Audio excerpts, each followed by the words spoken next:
I don't think you find this amusing. She is ridiculous. Get back to work.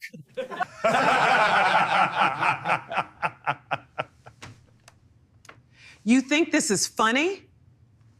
Michael Carter, a humble black janitor, is publicly humiliated by Richard Stone, a ruthless CEO who mocks his worth. But what no one knows is that Michael was once the co-founder of the very company now enslaving him. As betrayal from his old partner Jacob resurfaces, Michael silently endures, gathering strength and evidence while enduring racism, cruelty, and dismissal. When one powerful phone call unleashes a chain reaction, investors flee, secrets unravel, and the empire begins to crack. Step by step, Michael confronts his betrayers, exposes the stolen contracts, and reclaims his voice in a boardroom that once silenced him. In the dramatic climax, Richard's arrogance collapses under the weight of truth. Jacob is left broken by guilt, and Michael walks away not to rule an empire of corruption but to build something new, free and just, proving that dignity cannot be destroyed, and chains can always be broken. The fluorescent lights hummed overhead as Michael Carter wrung out the mop. The office floors of Stone Enterprises gleamed under his hands,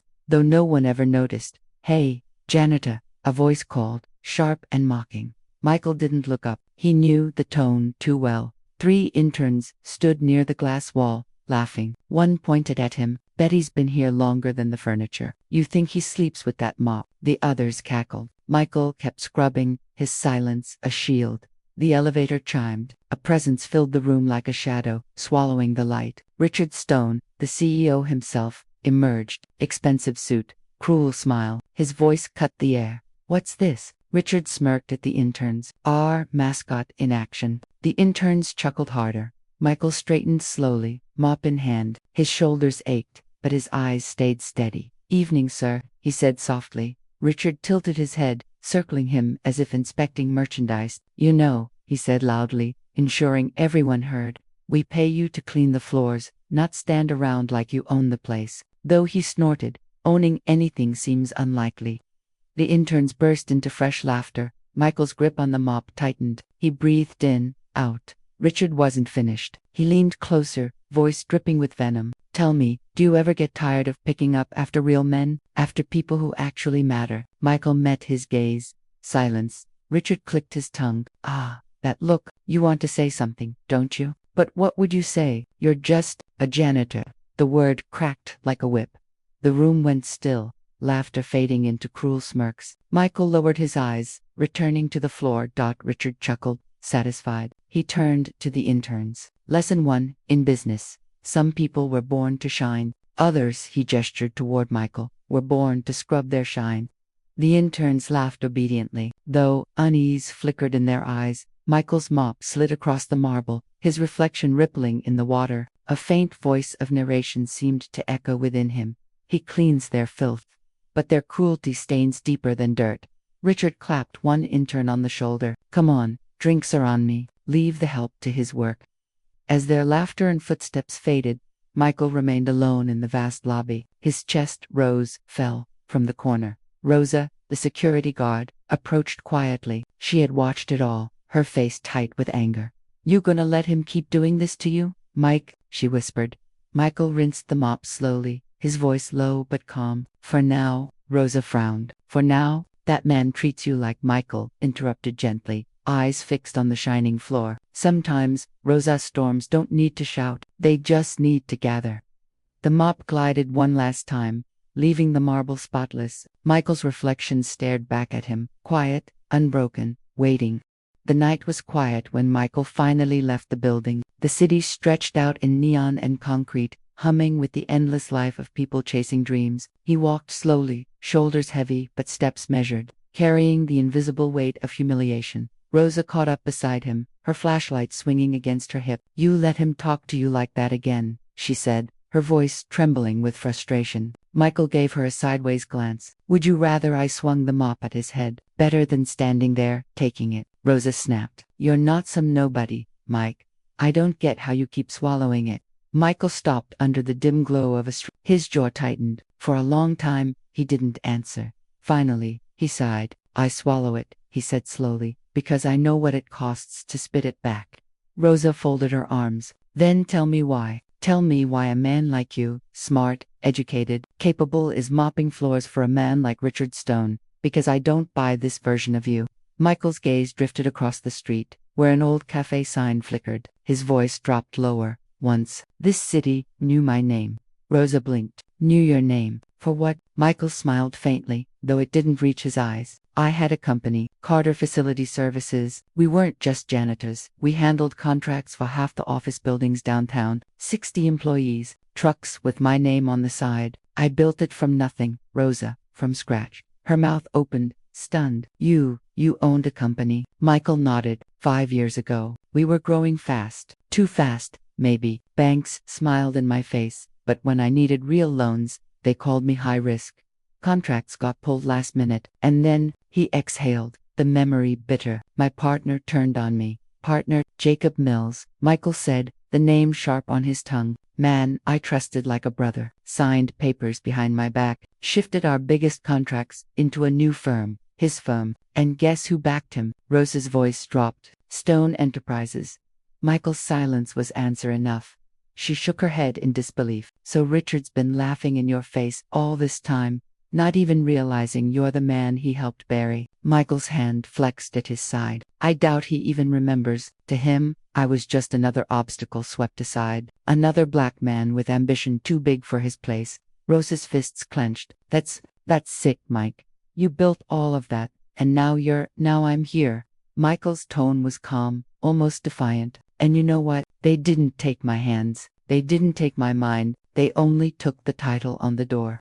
Rosa stared at him, her eyes glistening. You're telling me you just accept this? After everything? Michael turned toward the skyline, its towers like silent judges. His voice steadied. I accept nothing. I endure. Because sometimes, survival is the only weapon they don't expect you to use. A silence stretched between them. The wind rattled trash cans, the city whispering around them. Rosa finally spoke again, softer. You could have left, found work somewhere else. Why stay here, of all places? Michael's lips curved into something between a smile and a scar. Because sometimes, Rosa, the best place to rebuild is in the ashes of the fire that burned you. Her breath caught. Michael started walking again, steps slow but certain. Rosa followed, shaking her head. I don't get you, Mike. I really don't. You don't have to, he murmured. Just trust that I'm not done yet. They reached the corner where their paths split. Rosa toward the subway, Michael toward his one-room apartment. She touched his arm before leaving. You deserve more than floors to clean, she whispered. Michael met her gaze. One day, Rosa, one day. She left, her figure swallowed by the shadows. Michael stood alone beneath the streetlight. His reflection stared back from the dark window of a shopfront, not a janitor's reflection, but a man who once carried an empire on his back. And though the world had stripped him bare, his silence carried weight, like a storm gathering unseen. The next morning, the boardroom glittered under chandelier. Suits lined the long polished table, laptops glowing, coffee steaming. Michael entered quietly, mop bucket rolling behind him. He knew the drill. Clean the edges, stay invisible. But Richard Stone had other plans. Ah, look who decided to join us, Richard said loudly, cutting through the room's chatter. Every executive turned. Michael kept his head down, wringing the mop. Just here to clean, sir.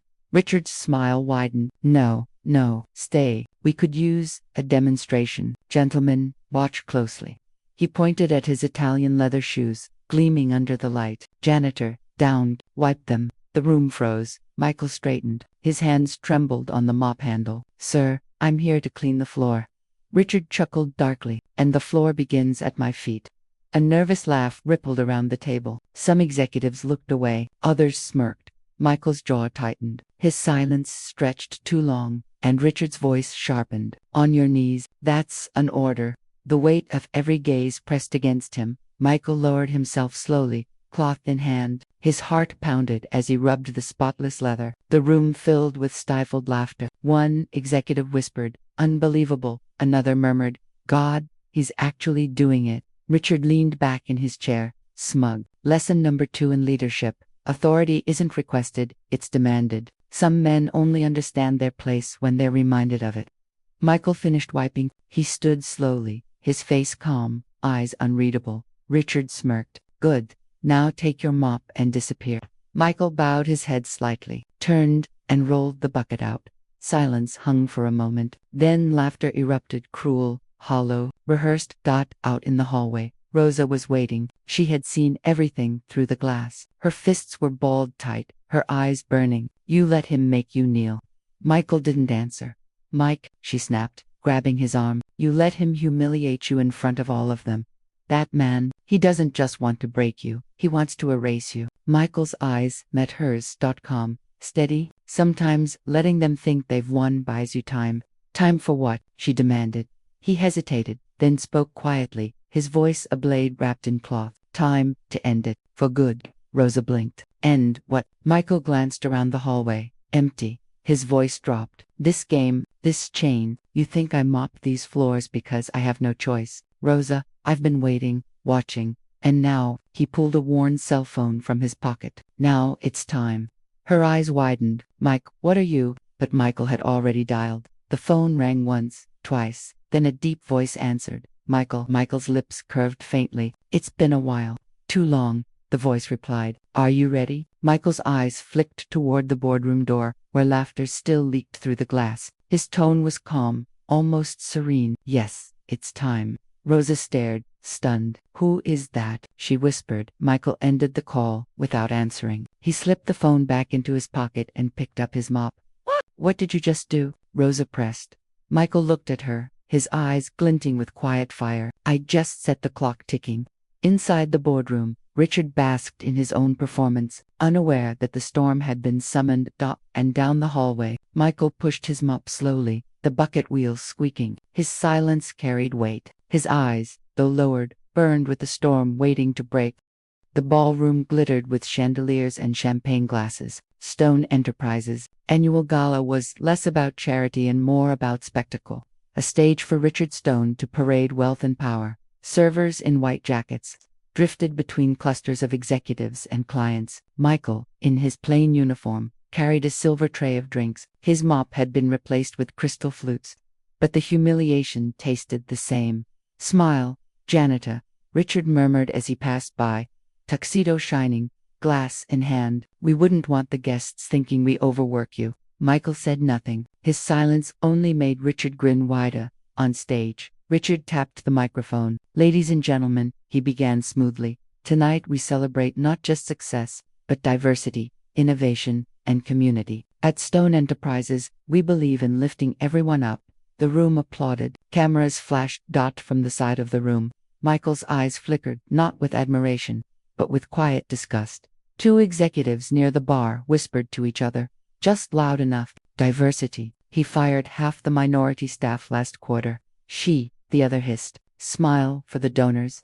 Michael walked past them with his tray. They didn't bother hiding their smirks. Later, in a circle of private laughter, Richard leaned in to a cluster of board members and whispered, the only reason we keep a janitor like him around is optics. Makes us look charitable.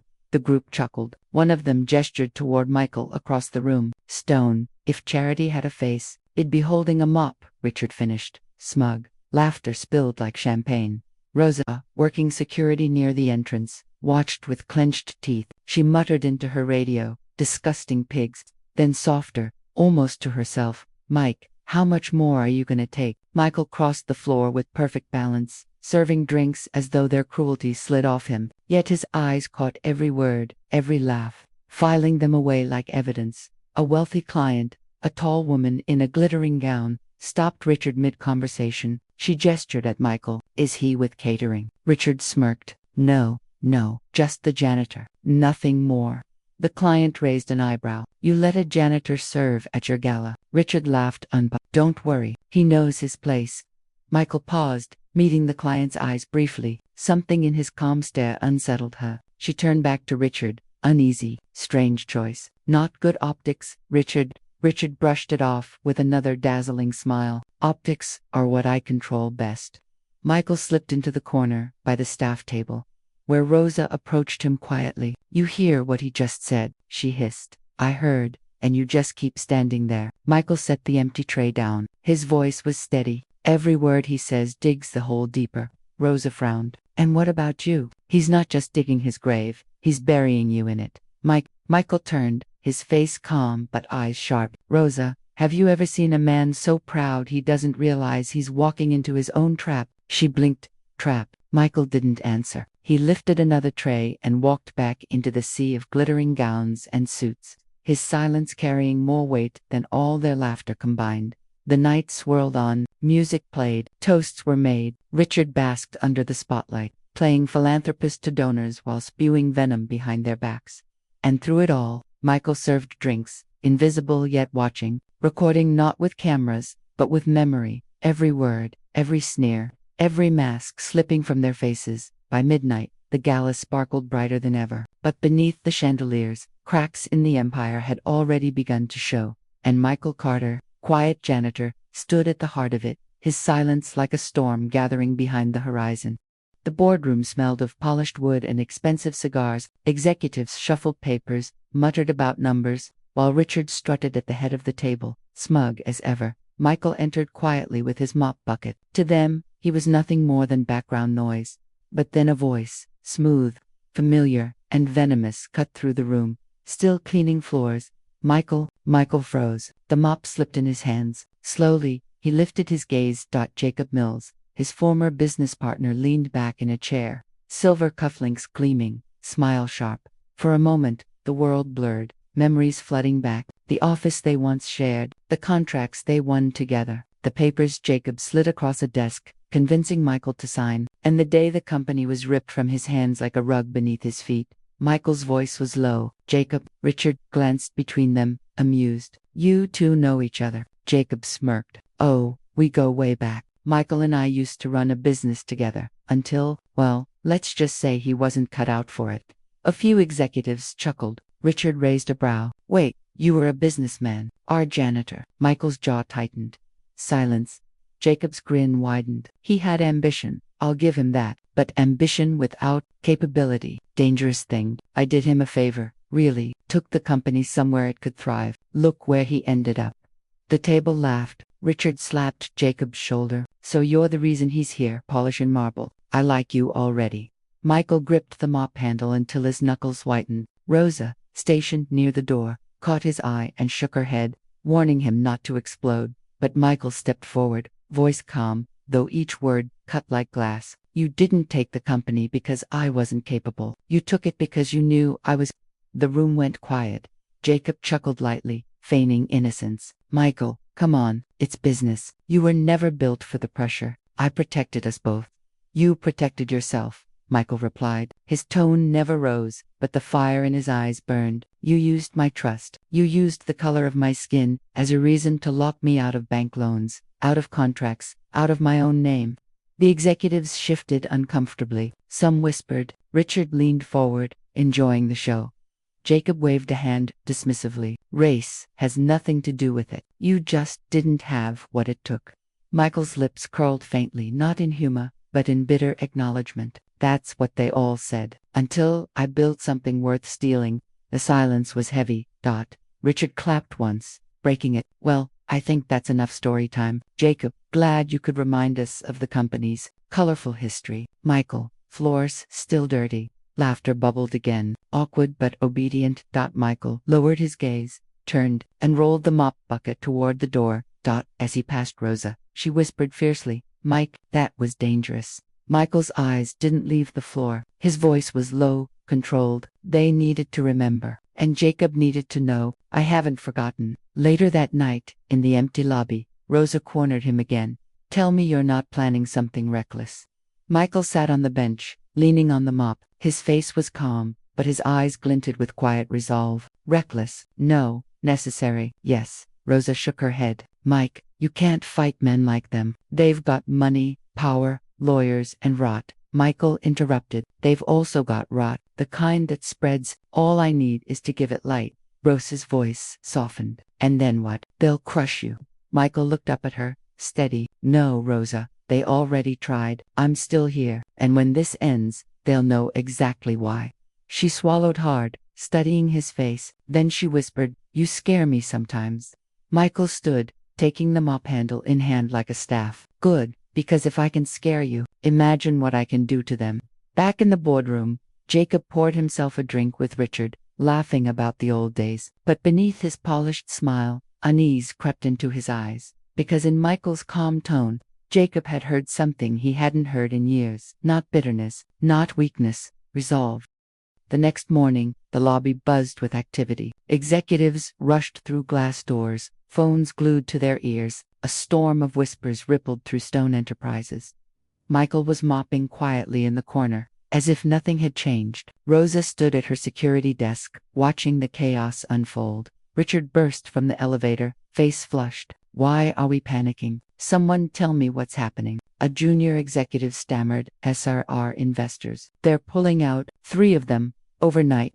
Richard's eyes narrowed. Pulling out what? The man gulped. They won't say just. Sudden withdrawal. Richard growled. Get them on the phone now. All of them. Michael's mop squeaked against the marble, slow and steady. Rosa approached, whispering, Mike, what's going on? Everyone looks like the sky's falling. Michael's lips barely moved. Storm's arriving sooner than I thought. Her eyes widened. That phone call. This is you. He didn't answer. Hours later, Richard stormed into the lobby again, executives trailing behind like nervous shadows. His gaze fell on Michael, who was polishing a brass railing. You, Richard barked. Michael looked up, calm. Sir Richard strode over, towering above him. I don't know how, but somehow, every damn thing is going wrong today. Clients canceling, contracts vanishing, investors walking. And you, he jabbed a finger in Michael's chest, stand here with that smug silence. Michael blinked once. I just cleaned the floors. Richard's face twisted with fury. Not anymore. His voice rang across the lobby, echoing against marble and glass. You're fired. The words struck like thunder. Staff froze midst. Even Rosa gasped. Michael didn't flinch. He set down the rag gently, as though placing the final piece in a puzzle. You're certain about that? His tone was soft, almost curious. Richard sneered. Dead certain. You're nothing. You've always been nothing. And now you're nothing without this job. Michael studied him for a long moment, then nodded slowly. If that's how you see it, then so be it. He turned, walking toward the door. Rosa hurried after him, whispering fiercely, Mike, don't let him. Michael placed a hand on her shoulder. Steady. Sometimes, Rosa, you let them push you out the door, because they never realize who's waiting on the other side. Back upstairs, the boardroom boiled with chaos. Phones rang unanswered, emails pinged with cancellations. Richard, Jacob hissed, slamming a folder on the table. Do you know how bad this is? If we lose our primary investors, the whole company's in jeopardy. Richard snapped back. Shut up, Jacob. This is temporary. But sweat glistened on his brow. His empire trembled. And though he barked orders, panic spread like wildfire. Down in the lobby, Rosa caught Michael before he stepped out into the rain. Mike, tell me the truth. What did you do? Michael met her eyes, calm and steady. I made a call. To who? To someone who remembers what Jacob and Richard did. Someone with reach. He adjusted his jacket. They think they cut me down years ago. They never saw the roots I left behind. Rosa exhaled shakily. And now, Michael looked toward the skyscraper towering above them, its glass walls trembling under invisible weight. Now, he said softly, we see how deep their rot goes. He stepped into the rain, vanishing into the crowd. Inside the building, alarms weren't blaring, but the fear in the executive's eyes screamed louder than sirens. Richard Stone had won his little victory by firing the janitor, but the victory was hollow, because the storm had already been set in motion, and it was his empire, not Michael's silence, that would soon collapse. By the next morning, Stone Enterprises was in freefall. The boardroom was chaos, papers scattered, voices overlapping, phones ringing with news no one wanted to hear. Executives shouted numbers, losses, withdrawals, lawsuits. Richard slammed his fist on the table. Everyone shut up. The room froze. He glared around, jaw tight. This company doesn't collapse overnight. Someone's behind this. His eyes narrowed. And I want to know who. Jacob shifted in his chair, sweat on his brow. It's not sabotage, Richard. It's investors. They're scared. Maybe they lost confidence. Confidence, Richard barked. They loved us last week. Now they're vanishing like rats. No, someone made them run. In the lobby, Rosa sat at her post, watching the frantic parade of executives rush in and out. She muttered under her breath, feels like the whole place is on fire. Then the glass doors opened. Michael Carter walked in, not in uniform, no mop, no bucket, just a dark suit, simple but sharp, His steps were steady, his presence commanding in its quiet way. Heads turned. Employees who had seen him mop the floors now stared as though seeing him for the first time. Rosa's eyes widened. She whispered, "Mike." He gave her a small nod. Time. Upstairs, the boardroom door burst open. Every executive turned as Michael stepped inside. Richard shot up from his chair. "What the hell is he doing here?" "Security." Michael's voice was calm. "Sit down, Richard." The room went silent. Even Jacob froze. Something in Michael's tone, steady, measured, unflinching, made the air feel heavier. Richard laughed nervously. "You've lost your mind. You're fired. You don't belong in here." Michael's gaze swept the table, settling on Jacob. "Tell them, Jacob. Tell them how I don't belong." Jacob swallowed, lips twitching. "Michael, you shouldn't be here."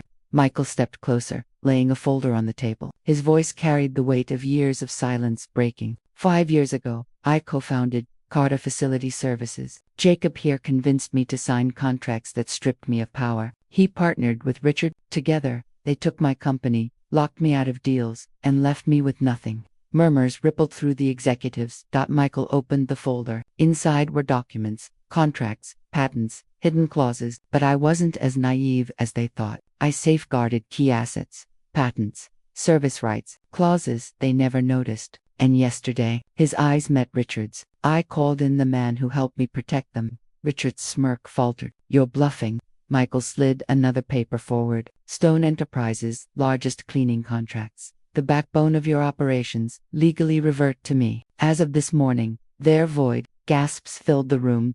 An executive stammered, "Wait, if that's true," then Michael cut in calmly. "Then you've been operating illegally on my services for 3 years. Every building you manage, every investor who trusted you, now faces lawsuits, and my lawyer filed them this morning." Panic rippled like wildfire. Executives whispered, phones buzzing. Richard's face reddened. "Lies. He's lying." Jacob's silence betrayed him. Michael turned to him. "Say it, Jacob. Say you didn't steal my company." Jacob opened his mouth, but no words came. One executive slammed a hand on the table. "Richard, did you know about this?" Richard shouted, "Of course not. He's nothing but." Michael interrupted, voice sharp as steel. "Nothing but what, Richard?" "A janitor, a black man who dared to dream. The one you humiliated on his knees yesterday." The silence that followed was suffocating. Executives began pulling out their phones, muttering about resignations, lawsuits, survival. The empire trembled visibly. Richard tried to regain control. "Don't listen to him. He's bitter." Michael leaned forward, voice calm but carrying across the room. "I'm the man you thought was beneath you. The man who cleaned your floors while waiting for this day. You built your empire on betrayal and rot. And now, the rot's eating it alive." The boardroom erupted. Some executives left the table entirely. Others turned on Richard, demanding answers. Michael gathered his papers, sliding them back into the folder. His work here was done. As he walked toward the door, Richard lunged after him. "You think this makes you better than me? You'll always be nothing." Michael paused, hand on the door. He turned back slightly, meeting Richard's desperate eyes. "Funny," Michael said softly, "from where I stand, you're already falling." Then he walked out, leaving the boardroom in chaos. Jacob pale and Richard furious, his empire collapsing like glass under pressure. In the lobby, Rosa stared as Michael emerged. "What did you do up there?" Michael adjusted his jacket, his calm unshaken. "I reminded them who built the foundation they were standing on, and who has the power to take it away." Her eyes shone with disbelief and pride. "Mike, you really did it." Michael gave her a small smile. "Not yet, but the cracks are showing, and when the walls fall, everyone will see what they tried to bury." The morning headlines were merciless. Stone Enterprises faces lawsuit. Storm, illegal contracts exposed. CEO, Richard Stone, under fire amid betrayal scandal. Silent partner emerges. Michael Carter reclaims his company. News vans crowded the street outside the glass tower. Cameras flashed as reporters swarmed, firing questions at every executive who dared step outside. Inside, panic reigned. Departments locked down. Employees whispered about layoffs. And the once proud empire felt like a sinking ship. Richard stormed through the halls, tie loosened, face slick with sweat. He barked at anyone in his path, but no one moved. No one listened. When he reached the lobby, he found Michael waiting, not as a janitor, not as a ghost, but as the man whose name now ran through every headline. Michael, Richard spat. You think you've won. You embarrassed me in front of the board, but I'm still CEO. I'll crush you in court. You don't have the resources. Michael's calm expression never wavered. Funny you should mention resources. Just then, two men stepped forward from the crowd of reporters, sharp suits, briefcases in hand. One shook Michael's hand. Mr. Carter, we've finalized the filings and the injunctions. Richard froze. Who the hell are they? Michael's voice was steady, deliberate. Attorneys from Wallace and Brooks, the very firm you begged to represent you last year. Richard's face strained. They represent me now, Michael continued, because, unlike you, I never burned my bridges. I kept my allies close, and I kept receipts. Gasps rose from nearby employees who had gathered to watch. The janitor they once ignored was now standing with one of the city's top law firms at his side. Richard's voice cracked. You can't do this. Michael's gaze locked on him. You did this to yourself. The doors swung open again. This time, Jacob stumbled in. He looked exhausted, eyes bloodshot, clothes wrinkled. Reporters immediately swarmed him. Jacob, were you complicit? Did you defraud investors? Are you resigning? He stammered. No comment, and shoved past them, making a beeline for Richard. Richard, we need to talk, but Richard grabbed him by the collar. This is your fault. You brought him back into this. You said he was finished. Jacob's voice cracked. I never thought he'd. I didn't know he had. Michael cut in coldly. You didn't know I had resilience, that I had patience, that I'd wait for the right moment. You thought betrayal was the end. For me, it was just the beginning. Jacob's lips trembled. He had no defense.